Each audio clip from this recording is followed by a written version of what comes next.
바울이 예루살렘에 들어가서 결례라고 하는 의식에 참석하게 되었습니다. 그래서 왜 그러냐면은 유대인들이 바울에 대해서 그 잘못된 소문을 듣고 있었기 때문이고, 유대인들이 또 그렇게 이해하고 있었죠. 그래서 21절 보시면 이 바울이 이방인들에게 가르치는데 모세를 배반하고 아들들에게 할례를 행하지 말고 관습을 지키지 말라고 한다. 바울이 이렇게 가르쳤다. 그러한 오해가 있었습니다. 그래서 결례라고 하는 의식에 동참하게 되는데 기분이 유쾌하지는 않았을 겁니다. 그러나 바울이 유대인들이 생각했던 것들을 이 오해를 풀기 위해서 그렇게 하죠. 그래서 24절 뒤에 가면은 이렇게 이야기하죠. 야고보가 말합니다. 만약 당신이 그러한 의식을 지키게 되면은 바울도 율법을 지키는 사람이구나, 사람들이 이해하게 될 것이고 그 모든 오해가 풀리게 될 거라고 그렇게 말을 합니다. 그러면 그 다음에 유대인들에게 오해가 풀렸다면은요, 성경이 이렇게 기록되어야 되지 않습니까? 그 예루살렘에서 유대인들 지도자들이 있는 그곳에서 바울이 3년 동안 복음을 전하고 5년 동안 복음을 전하고 놀라운 일이 있었다라고 기록을 해줘야 되는 거죠. 바울이 큰 마음 먹고서 지금 터키에서 저 로마로 가지 않고 터키에서 예루살렘으로 왔으면은요, 그 다음 성경 그렇게 진행이 되어야지 진정한 의미의 사도행전이 될 수 있는데, 오늘 27절에 있는 말씀은요, 이래가 거의 참에 잡혔다. 그럼 그 다음부터 사도행전 끝날 때까지 바울 선생이 복음을 전할 수 있는 기회가 있었는가? 없었습니다. 설교할 수 있는 기회가 있었는가? 없었습니다. 아무런 일도 없었습니다. 우리는 사도행전을 어려서부터 들을 때 복음이 전파되어지는 과정인데, 오늘 읽었던 말씀부터 28장 끝날 때까지는요, 선교하는 장면이 전혀 나오고 있지를 않습니다. 전혀 재판하는 장면만 나오고 있습니다. 오늘은 재판에 초점을 맞추어서 우리가 말씀을 한번 나눌 수 있도록 하겠습니다. 예수님이 십자가에 죽었습니다. 예수님의 제목이 무엇이었냐면, 첫 번째, 자칭 유대인의 왕이다. 자칭 유대인의 왕이다. 종교적인 게 아니었습니다. 정치적인 것이었습니다. 그래서 로마의 황제에 대항하겠고서 본인이 왕이라고 이야기하면서, 두 번째, 많은 사람들을 선동질했다. 그래서 예수께서 복음을 전할 때 몰려들었던 그 수많은 사람들은 다 예수님에 의해서 선동당하고, 저들이 그 다음이 되면은 아마 로마를 향해서 반란을 꿈꾸는 그러한 자들이 될 것이다. 세 번째, 예수는 수천 년 동안 이스라엘 사람들이 지켜오던 율법이 아무것도 아니다, 율법을 폐하라 라고 이야기를 했고, 모든 유대인 신앙의 중심이었던 성전을 허물어라, 내가 다시 3일 만에 세울 것이다 라고 말했다. 그러므로 이 예수는 살려두면 안 된다. 그러면 어떻게 죽여야 될 것인가? 불에 태워 죽일 것인가? 아니면 매로 때려서 죽일 것인가? 아니다. 이 예수는 반란을 꿈꾸고 선동을 하고 왕이라고 이야기를 했기 때문에 이 사람은 십자가에 죽어야 된다. 그 당시에 십자가에 죽는 것은 경제사범에게 가해지는 형벌이 아니라 정치범에게 가해지는 형벌이었습니다. 그래서 해방신학이나 민중신학을 이야기하는 것이 아니라 예수님을 그렇게 몰고 갔습니다. 그래서 예수님이 십자가에 죽었습니다. 오늘 바울이 이 유대인들에 의해서 지금 잡히고 있는데, 그 내용은 이러합니다. 첫 번째, 바울이 율법을 무시했다. 율법을 버리라고 이야기를 했다. 저 바울이 얼마나 많은 사람들에게 우리가 지켜왔던 율법이 아무것도 아니라고 이야기를 했는지 모른다. 그러므로 가만히 있으면 안 된다. 28절에 말하죠. 율법과 이곳을 비방하였다. 바울이 바로 그 범인이다. 첫 번째 죄였습니다. 두 번째, 바울이 거룩한 곳 성전을 더럽혔다. 왜 그랬을까? 그 당시에 성전에는 1.4m의 담이 쳐져 있었습니다. 그래서 성전 안에 들어갈 수 있는 사람이 있었고 1.4m를 넘어갈 수 없는 사람이 있었는데, 이방인들이나 헬라인들은 넘어갈 수가 없었습니다. 19세기와 20세기에 발견된 문헌에는 이렇게 적고 있습니다. 어떠한 외국인도 성전과 경내에 출입하면 안 된다. 누군지 들어와서 잡혀서 죽임을 당하게 되면 그것은 그 사람의 책임이다. 그리고 예수님 당시에는, 바울 당시에는 로마인도 그 1.4m의 담을 넘어가면은 죽을 수 있었습니다. 느헤미야를 죽이려고 할 때 마지막 모함이 무엇이었습니까? 성전에 들어가게 함으로 말미암아 죽이려고 하는 그러한 모함이 있었습니다. 그런데 오늘 29절의 말씀을 보면 그 내용은 이러했습니다. 바울이 드로비모라고 하는 사람하고 이 하나로마트 사거리에 서 있었습니다. 서 있는 모습을 보고 유대인들이 생각을 할 겁니다. 아, 바울이 저 드로미모라고 하는 사람하고 하나로마트 사거리에 서 있는 걸 보니까 저 사람이 분명히 그 사람하고 성전에 들어가서 거룩한 곳에 아마 이방인도 데리고 들어갔을 거야, 이렇게 추측을 하고 비약을 시키고 오해를 하고 소문을 냈습니다. 그것이 오늘 29절의 내용입니다. 이렇게 기록하죠. 전에 에베소 사람 드로비모가 바울과 함께 시내에 있음을 보고 바울이 그를 성전에 데리고 들어간 줄로 생각하였다. 생각이죠. 사실이 아닙니다. 추측이었습니다. 이거죠.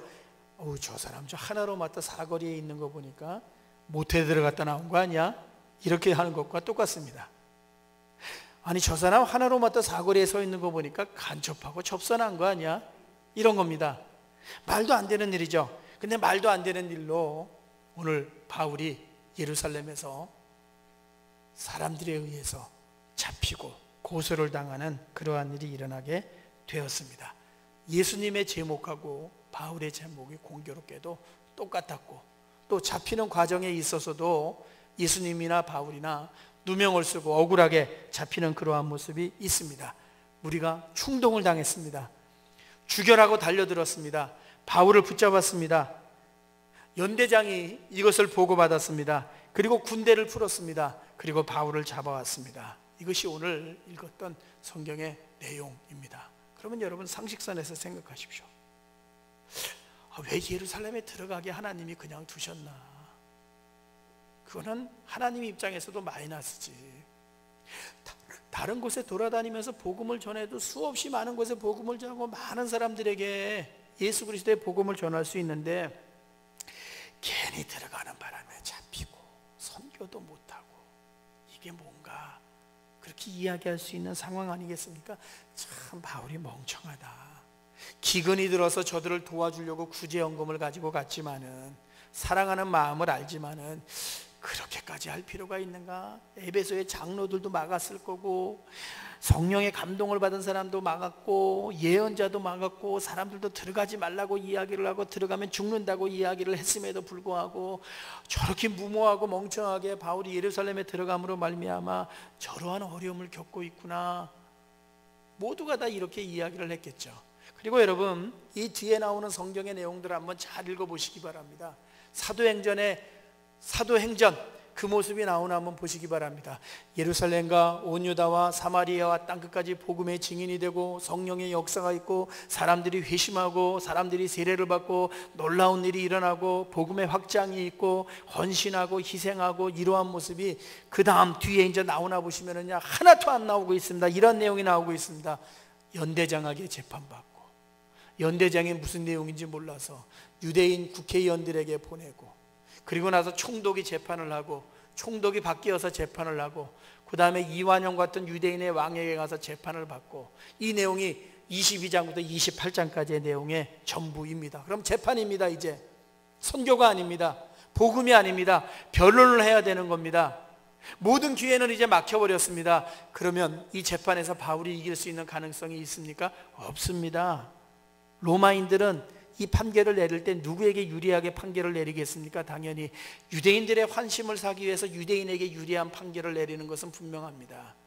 그럼 유대인들을 공의회나 왕에게 갔을 때 유대인들은 어떻게 판결을 내리겠습니까? 옳거니 자랐구나, 호랑이 굴에 들어왔으니까 반드시 사형에 처해야지, 살리면 안 되지, 죽여버려야지 라고 분명히 그렇게 판결을 낼 게 분명합니다. 이 신문과 재판에서 바울이 이길 수 있는 가능성은 전혀 없습니다. 바울을 도와줄래야 누구도 도와줄 수가 없습니다. 왜? 도와주는 사람은 밥줄이 끊기게 되어 있습니다. 그러므로 바울 혼자 싸워야 되는 외로운 싸움일 수밖에 없습니다. 살아날 수 있는 가능성이나 풀릴 수 있는 가능성이나 무죄를 받을 수 있는 가능성은 제로에 가깝습니다. 바울은 한마디로 기름을 짊어지고 불 속에 뛰어 들어간 것과 똑같습니다. 꼬였습니다. 바울도 알았습니다. 알았는데 왜 그 길을 갔는지 저는 사도행전 이 부분을 읽을 때마다 참 오랜 동안 이해가 되지를 않았습니다.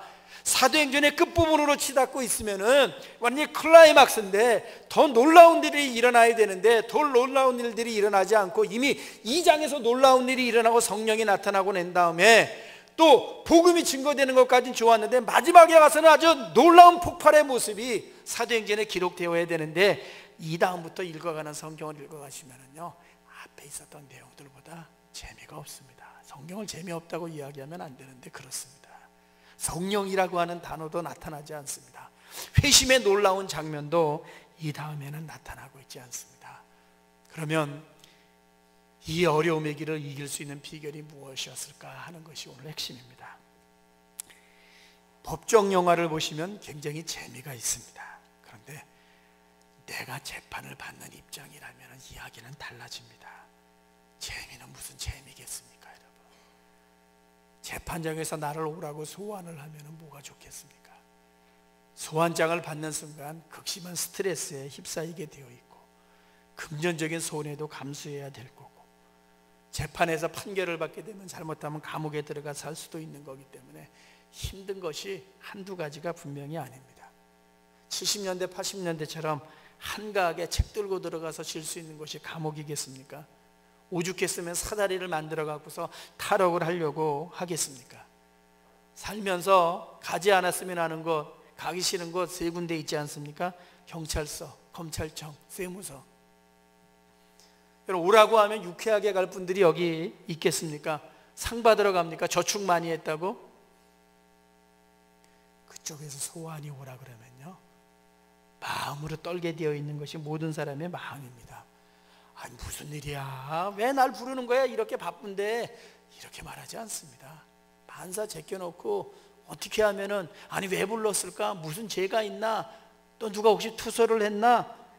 가지도 않았는데요 불안하며 간 거 이상으로 불안하게 되어 있고요 잠 못 자게 되어 있고 지난번에 어느 호텔 그룹의 이 부회장님 예수 잘 믿는 분이 스스로 목숨을 끊은 것처럼 가지도 않았는데 목숨을 끊는 그러한 극심함이 모든 사람들에게 있게 되어 있습니다. 제가 얼마 전에 법원에 한번 수십 년 만에 가본 적이 있는데 주차할 데가 없더라고요. 날마다 법원은 꽉 차더라고요. 병원을 가면은 병원도 꽉 차 있더라고요. 주차할 수가 없습니다. 아픈 분들도 그렇게 많고 법원에 가는 분들도 그렇게 많고 또 시장에 가면은 또 시장에는 왜 이렇게 사람이 많습니까?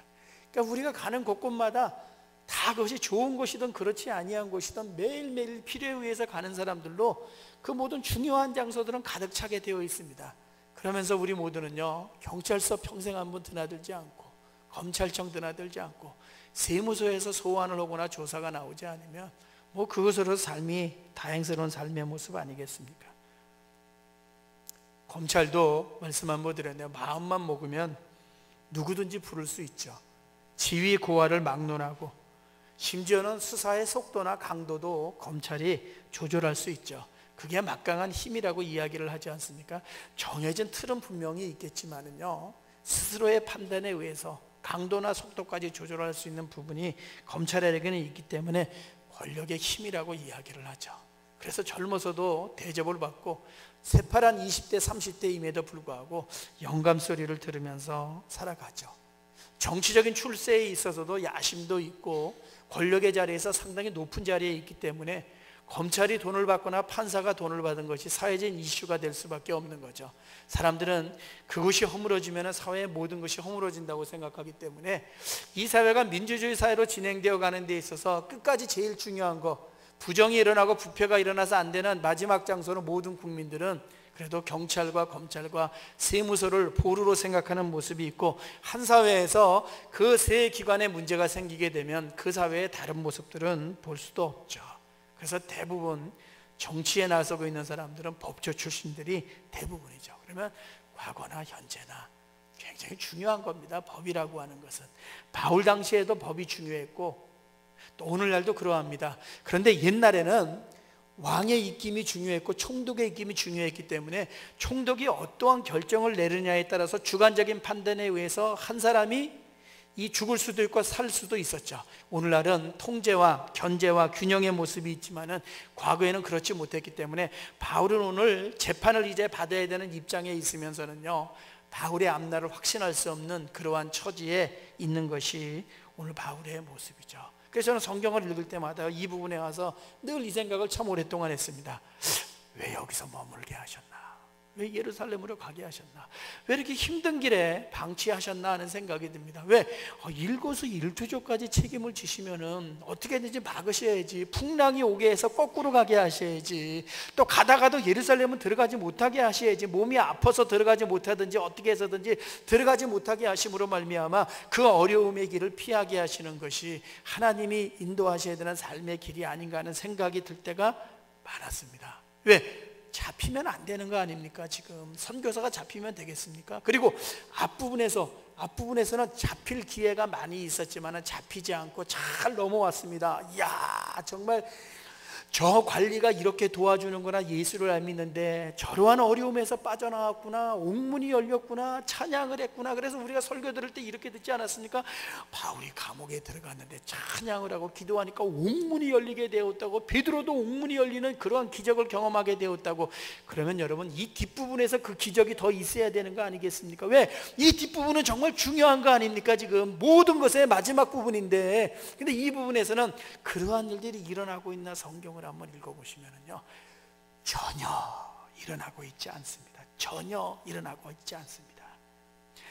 앞부분에서는 배 타고 가다 어려움도 없었는데 뒷부분에 가서는 배 타고 가다 어려움도 있고요, 앞부분에서는 감옥에 가셨는데 옥문이 열렸는데 뒷부분에서 옥문이 열리는 그러한 일도 일어나고 있지 않고요, 앞부분에서는 바울의 편이 되는 사람이 그래도 있었는데 뒷부분에는 바울의 편이 되는 사람이 한 사람도 없는 그러한 모습으로 나오고 있습니다. 덜 고생할 수 있는 방법도 있었을 거고, 또 바울이 생각만 했으면 그리스에서 로마로 바로 넘어갈 수 있는 아주 좋은 기회도 그에게 분명히 있었을 텐데 왜 그랬을까? 여기에 참 오랫동안 머물렀습니다. 30대에도 이 부분이 해결이 안 되고 40대에도 해결이 안 되는 부분이 있었습니다. 한번 생각해 보시기 바랍니다. 여기서 그렇게 기적이 일어났다면 여기선 더 많이 일어나야 되는 거 아니겠습니까? 지금 끝부분인데, 성경에 클라이막스인데, 돌격 앞으로인데, 정상의 태극기를 꽂는 건데, 근데 그러한 모습은 성경 말씀 가운데 없습니다. 그럼 여러분 어떻게 하시겠습니까? 지난주 혹시 설교를 듣다가 옥문이 열렸습니다 이런 말씀 들었는데 오늘은 아무 일도 일어나고 있지 않으면 어떻게 하겠습니까? 이 말씀 들을 때는 야, 기도하고 찬양하니까 옥문이 열렸구나 라는 말씀으로 교훈을 얻었는데, 이 부분에서 아무 일도 일어나지 않을 때는 그러면 하나님은 오늘 뭐 하시는 건가 하는 생각이 당연히 들게 되지 않습니까? 성경 읽으면서 그런 생각 많이 해보셨을 겁니다. 제가 얻은 결론입니다. 왜 재판이었을까? 예루살렘에 들어가는 길을 성령이 인도하셨지만은 거꾸로 성령도 막지 못하셨다는 것을 우리가 알고 있습니다. 그러면 들어가서 재판을 받는 건 당연한데, 이겁니다. 바울이 예루살렘에서 나올 수 있는 유일한 방법이 무엇이었을까? 저의 결론입니다. 재판이구나. 그럼 단지 재판만 받으면서 모든 것이 끝났는가? 여러분 22장 25절 말씀 보시겠습니까? 이 사도행전의 뒷부분에서 이제 제일 중요한 것이 무엇인가? 이렇게 기록합니다. 자막 한번 보여주시겠어요? 가죽줄로 바울을 매니 바울이 곁에 서 있는 백부장들어 이르되 너희가 로마 시민된 자를 죄도 정하지 아니하고 채찍질할 수 있느냐? 자막 그냥 두십시오. 이게 뭐가 중요합니까? 예수 믿는 사람에게. 빌립보서 3장 20절에서 바울이 성경을 썼습니다. 우리의 시민권은 하늘에 있다고. 우리는 하늘에 있습니다. 영광을 사모합니다. 예수의 오심을 기다립니다. 우리는 천국을 위해서 달려가는 사람들입니다. 우리는 뒤에 있는 거 쳐다보지도 않습니다. 세상의 것도 쳐다보지 않습니다. 예수 그리스도만이 내 안에 살고 계십니다. 나는 죽었습니다. 이것이 바울의 성경에서 내려가면서 교우들에게 주었던 제일 중요한 결론입니다. 그런데 오늘 이 부분에서 바울이 지속적으로 강조하는 게 무엇입니까? 나는 로마의 시민권자입니다. 여기서 이렇게 이야기해야 되는 거 아닙니까? 나는 성령의 사람입니다. 나는 하늘의 시민권을 가지고 있는 사람입니다. 나는 하늘의 능력이 머물고 있는 사람입니다. 하나님이 나와 함께 하십니다. 이렇게 이야기해야 되는 거 아닙니까? 그 다음에 죽으면 죽을 각오가 되어 있습니다. 여러분, 에스더와 같은 거 아니겠습니까? 설교 들으면서 얼마나 많이 수십 년 동안 죽으면 죽으리라 라는 말씀을 들어왔습니까? 그럼 여기서도 그래야 되는 거 아닙니까? 죽어도 좋습니다. 예수님도 그렇게 돌아가셨는데 내 땅은 이 땅이 아닙니다. 천국이 바로 내 땅입니다. 이래야 되는 거 아닙니까? 그런데 바울이 여기서 말하죠. 나 시민권자입니다. 이렇게 말하고 있습니다. 세속입니까? 세상을 의지하는 겁니까? 세상을 의지하는 거라고 생각하면 아닌 거 알죠. 바울이 살아난 것은 무엇 때문이었습니까? 영적인 것은 이미 존재합니다. 하나님의 인도하심이고 하나님의 계획이고 성령의 도우심입니다. 그러나 믿지 않는 자들이 바울이 살아났다라고 했을 때 살아날 수 있었던 제일 중요한 도구는 무엇이었습니까? 로마 시민권이었습니다. 자기 혼자 재판을 받는데 이 재판의 자리에서 당당할 수 있었던 이유는 무엇이었습니까? 수많은 변호인들이 있고 수많은 사람들이 있었기 때문에 로마 시민권이 있었기 때문이죠. 사도행전의 결론, 로마로 가게 된 제일 중요한 이유가 무엇이었습니까? 재판에서 이겼기 때문에 로마 시민권이 있었기 때문에. 죽이려고 암살하려고 하는 유대인들이 있었는데 그 위협에서 사도 바울이 벗어날 수 있었던 것은 개인 경호원을 고용했기 때문에 아니죠. 군인들이 지켜주었죠. 군인들이 왜 지켜주었습니까? 로마 시민권이 있었기 때문에. 소리치는 사람들로부터 보호받을 수 있었죠. 로마 시민권이 있었기 때문에. 이게 말이 됩니까? 성경이 이렇게 기록하면 되겠습니까? 여러분 생각해 보시죠. 23장 11절 말씀 보시면은요, 이렇게 기록하죠. 재판을 받는 중에 그날 밤에 주님이 곁에 오셔서 말씀하십니다. 이렇게 말씀하십니다. 바울아, 네가 예루살렘에서 나를 증언한 것처럼 로마에 가서도 증언할 거야. 로마로 갈 거야 라고 말씀을 하십니다. 이 말씀이 있었기 때문에 로마로 갔습니까? 여러분, 맞습니다. 영적으로 그러합니다. 그러나 하나님이 사용하셨던 것이 무엇입니까? 아니, 바울이 평생을 통해서 태어나면서부터 지금까지 가지고 있었던 그의 수첩 가운데 있었던 가운데 준비된 것이 무엇이었습니까? 자격증? 시민권이었습니다. 우리는 예수를 믿다가 보면은요, 영적으로 충만하고 신앙의 연륜이 오래되면은 우리는 인생의 길에 이쪽만을 하나님이 주관하신다고 생각할 수 있습니다. 예배 중에 찬송이나 기도나 말씀이나 헌신이나 이러한 것들만이 영적인 것이고 하나님께 영광을 돌리는 거라고 생각을 하지만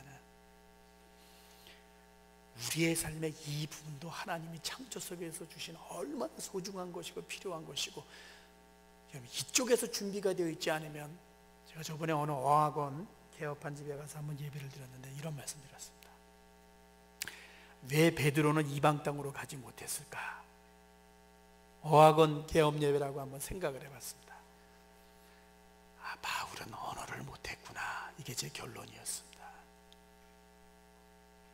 바울은 유대인들이 사용하는 언어는 사용할 수 있는 사람이었구나. 아니, 베드로는. 그런데 바울은 아람어도 하고 히브리어도 하고 헬라어도 하고 라틴어도 하는 사람이었구나. 하나님 입장에서는 사도기 때문에 베드로를 이방 땅에 보내도 상관은 없습니다. 그리고 그가 어부라는 것을 알고 있기 때문에 더욱더 이방 땅으로 보내는 것이 낫습니다. 왜? 유대인 땅에서 어부로 알고 있었던 사람이 지도자가 되었을 때 그를 사람들이 존경할 수 있겠습니까? 도리어 이방 땅으로 보내시는 게 낫죠. 근데 제가 보니까 베드로는 분명히 언어를 많이 못했겠구나. 바울은 몇 가지 언어를 할 수 있는 배움이 있었죠. 그럼 그 배움도 무시해야 되나? 복음을 위해서? 그렇지 않죠. 적절하게 쓰신 거죠. 베드로는 유대 땅에서, 바울은 이방 땅에서 쓰신 거죠. 오늘 마찬가지죠. 시민권이 무슨 소용이 있어, 예수를 믿는 사람에게. 근데 역설이죠. 왜? 로마의 시민권은 사탄의 앞잡이인 나라의 시민권을 가지고 있는 것이었기 때문에 많은 사람들이 볼 때 욕먹을 일이 없겠지만은, 그러나 역설이죠. 하나님의 인도하심의 방편이 무엇으로? 바울이 로마 시민권을 가지고 있음으로 말미암아 재판의 과정 가운데서 당장 죽을 수도 있었지만 로마로 가는 길이 열리는 제일 중요한 방편, 하나님이 사용하셨던 수단은 무엇인가? 라고 할 때 우리는 시민권이었구나 라고 말할 수 있는 거죠. 이게 오늘 최악의 상황 속에 최악의 길 가운데 들어갔지만은 나오고 나서 돌아보니까 바울은 뭘 생각했겠습니까? 기가 막히게 인도하셨네 라고 말하진 않았겠습니까? 마지막입니다. 여러분, 창세기를 잘 보십시오. 히브리 민족 입장에서 제일 중요한 인물은 아브라함입니다. 아브라함에 뭐가 나온다고 그랬습니까? 하나님이 나타나셔서 하나님이 나타나셔서 하나님이 나타나셔서. 창세기의 끝입니다. 요셉, 하나님이 나타나셔서라는 말씀 나옵니까? 안 나옵니까? 창세기에 뒤에는 안 나옵니다. 40몇 장부터 나오질 않습니다. 이렇게 합니다. 요셉이 형제들과 요셉이 보호자가 되고 요셉이 울었고 저들이 하나 되었고 이렇게 하고 끝을 맺고 있습니다. 하늘로부터 시작을 해갖고서 가족으로 끝을 맺고 있고 요셉의 넓은 매음으로 끝을 맺고 있습니다. 사도행전 보십시오. 성령으로 시작하고 있습니다. 이 뒷부분은 무엇으로 끝을 맺고 있습니까? 로마의 시민권자이기 때문에 지혜를 발휘함으로 말미암아 이렇게 진행되어 가면서 사도행전은 끝을 맺고 있습니다. 무엇인지 아시죠? 예수를 믿다가 보면은요, 예수 믿는 사람들이 빠지는 잘못된 착각 가운데 하나가 뭔지 아십니까?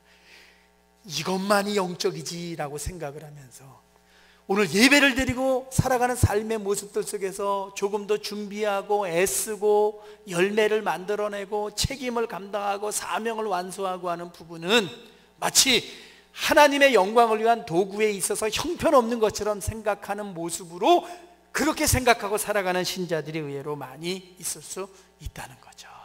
그렇지 않습니다.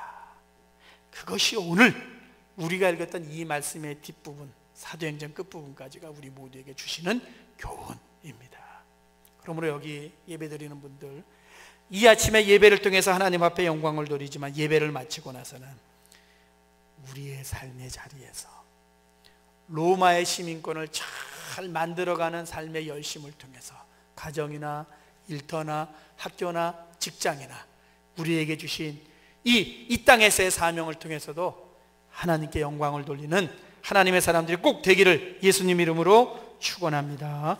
기도하겠습니다. 이건 아주 중요합니다.